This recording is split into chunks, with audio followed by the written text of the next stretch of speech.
During my tenure as United States Ambassador to the Grand Duchy of Luxembourg, we have commemorated many days in which we, the Grand Duchy, and the United States could take pride in a milestone of achievement or victory. These have included celebrating with Buzz Aldrin the 50th anniversary of man walking on the moon, or the 75th anniversary of the Battle of the Bulge with the heads of state, dignitaries, and survivors of that battle.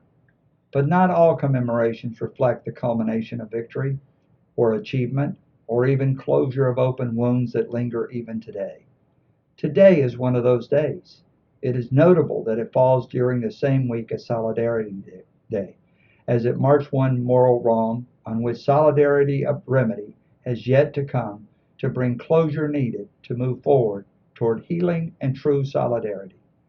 79 years ago, on October 16, 1941, the first of several Nazi trains departed Cinqfontaines Abbey in northern Luxembourg with Jewish prisoners destined for death camps in Eastern Europe.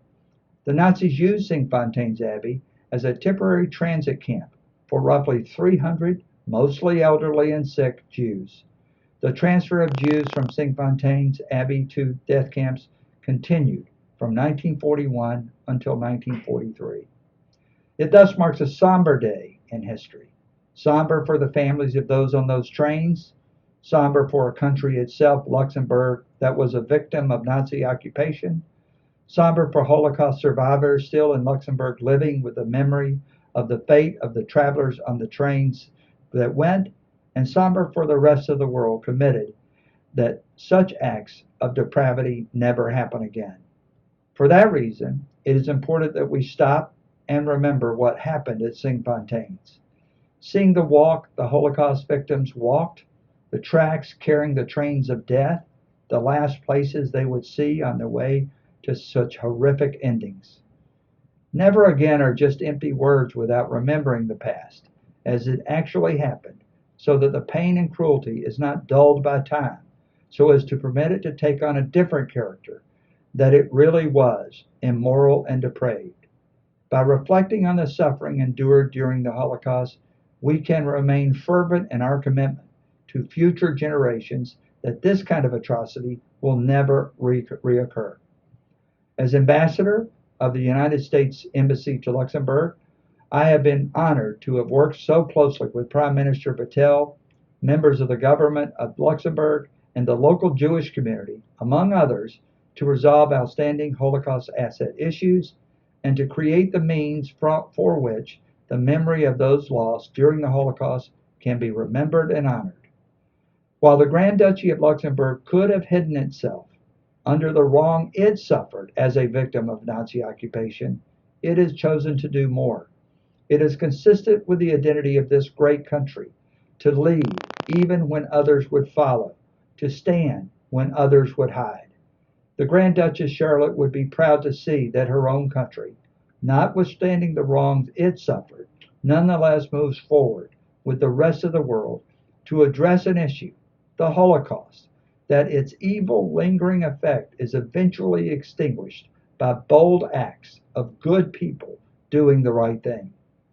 The government of Luxembourg, under the exemplary leadership of Prime Minister Patel, has taken an active role in remembering the genocide of Jews by Nazi Germany and addressing the numerous injustices perpetrated against Luxembourg's Jewish community by the Nazi civil administration. In doing so, Prime Minister Patel and others working with him have never forget that Luxembourg itself suffered as well. But for the 6 million Jews sent to their deaths and those shipped from Cinqfontaine, more needs to be done, given the gravity of the wrongs committed as part of an attempted genocide of an entire population. The creation in February 2019 of a working group addressing Holocaust issues is a great step forward, and it is my understanding that the government has outlined detailed, concrete steps to achieve resolution of some of the outstanding issues. The sentiment found in the phrase "never again" drives our actions and propels us forward to resolve the last remaining issues from this great tragedy. Closure only comes with recognition of the wrong, restitution of that wrongfully held, and a commitment to document and preserve the evidence associated with it so that it truly never happens again. To achieve this level of closure, we must all come together. The government of Luxembourg, the Jewish community, and other nations, including the United States of America. Real closure involves four parts. One, setting this site aside as a perpetual memorial, research center, and point of reflection to learn the who, why, how, and lessons history can teach from it. Two, committing to a process backed by evidentiary determinations for determining where restitution remains open, including dormant accounts, insurance policies, and similar property rights wherever they are, who they belong to, and how to return the proceeds to the rightful owners or those as appropriate under international or Luxembourg law. Three, remembering those who suffered here through a designated memorial, reflecting the names, those who are known, and research those yet to be determined, so that families, relatives, and others can come pay tribute to them and renew our collective commitment to never let this happen again. And a mutual recognition among all that the Grand Duchy of Luxembourg has, like others who were also victims, done its part for the collective good of our world to redress those legally, morally wrong with concrete steps to make sure it never happens again.